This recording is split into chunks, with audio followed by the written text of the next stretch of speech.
Welcome to Module 11 of 11 modules of the Certificate 4 of Project Management course presented by Charter Australia.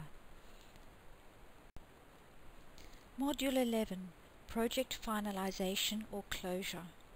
Project finalisation or closure is the fourth major phase in the project life cycle. Finalisation also applies to the phases within a project, particularly very large projects, or to the project itself. If a project has a complex phase structure, it may be necessary to formally review and close out each stage before proceeding to the next. Many companies enforce phase reviews at particular points or stage gates in the project life cycle. There are two major reasons that these reviews are held. The first is to ensure that the project is proceeding according to plan and that the stakeholders are happy with the quality of the work completed at that point in time. The second is to confirm the viability of the project. The original business case or cost-benefit justification must still be valid. It is not uncommon for the business need for a project to change over time. The stage gate review provides the stakeholders with an opportunity to ensure that the project is still going to deliver value for money. As part of the stage gate review, a decision may be made as to whether to proceed with the project as originally planned, to replan the project with modifications, or to cancel it altogether. It is always better to cancel an unviable project early rather than expend resources to bring it to an unsatisfactory conclusion. The phase or stage gate review is formally signed off by the project sponsor and key stakeholders.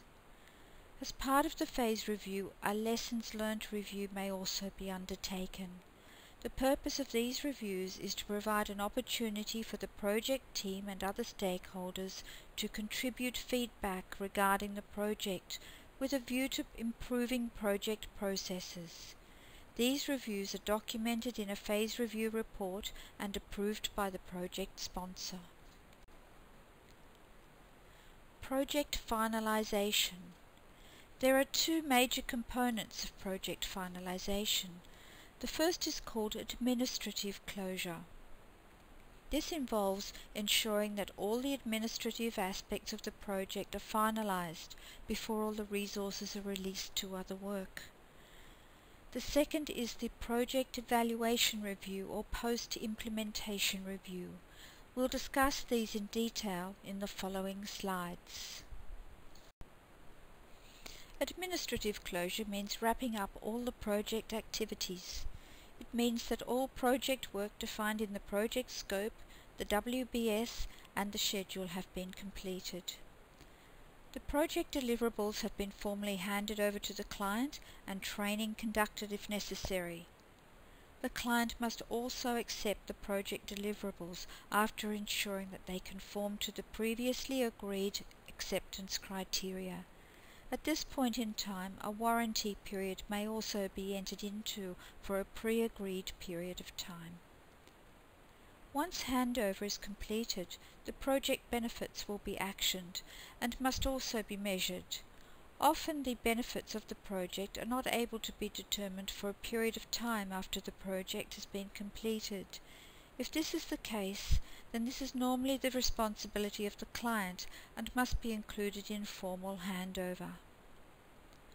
The project cannot be closed down financially until all the invoices have been paid and any contracts finalised.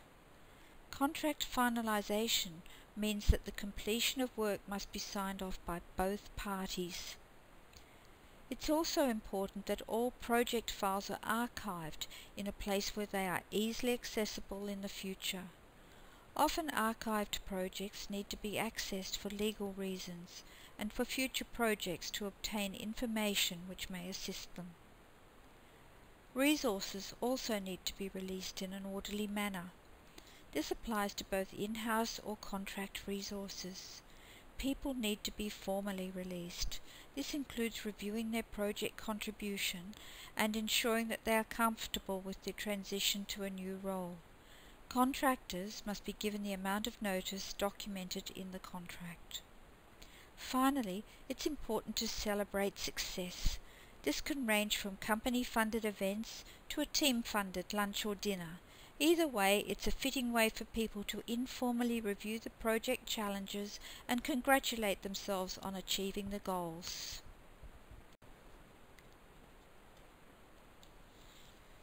Project evaluation or review is a very important part of project finalisation, which is often forgotten in many organisations. Project reviews are part of the learning experience of project management.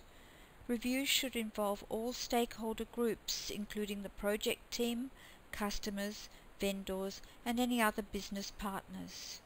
Reviews are best done via workshops, which may be facilitated by the project manager or even an external facilitator.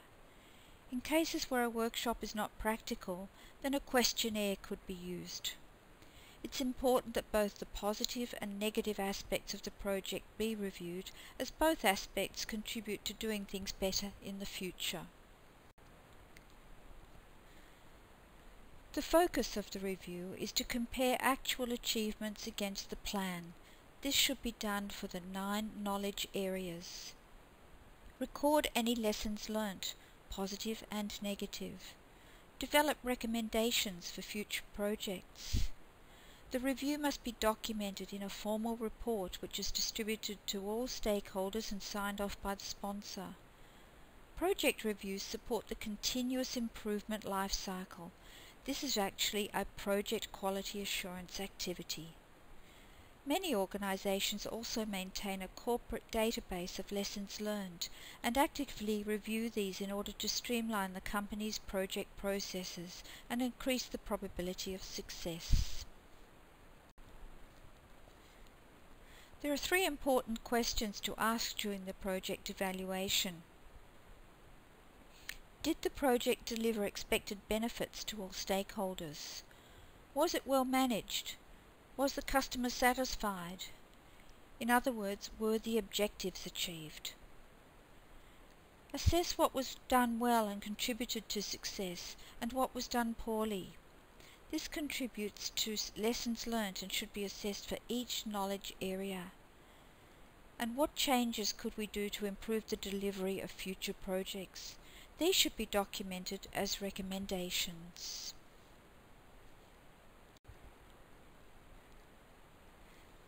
This ends Module 11, Project Finalisation. Please read Module 11 in your UNEP textbook. You now need to complete the following project finalisation assignment for your case study and submit it to your tutor. The Project Completion Checklist. Please refer to the case study, assignment instructions and supporting templates.